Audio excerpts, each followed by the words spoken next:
নমস্কার। আজ হলো শ্রাবণ মাসের তৃতীয় সোমবার। ঠিক সন্ধে ৬টা ১৫-২০ নাগাদ ভীষণ বৃষ্টি হয়েছিল। তারপর আমরা ৩ বান্ধবী মিলে একটা অটো বুক করে নিয়েছিলাম।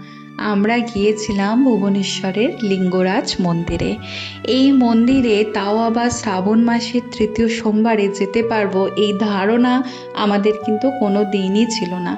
সব কিছুই হঠাৎ ঠিক হয়েছিল এবং হঠাৎ কিন্তু আমরা জিনিসটাকে খুব সুন্দরভাবে সফলভাবে জিনিসটাকে আমরা সম্পন্ন করতে পেরেছি।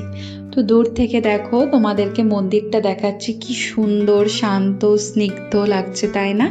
তো পুজো দেওয়ার পর আমরা সামনে একটা চায়ের দোকান থেকে ৩ জনের জন্য নিয়ে নিয়েছিলাম ৩ কাপ চা, আর তার সাথে ছিল খুব টেস্টি একটা নিমকি বিস্কিট। ফেরার সময় একটা ক্রিম রোল নিয়েছিলাম।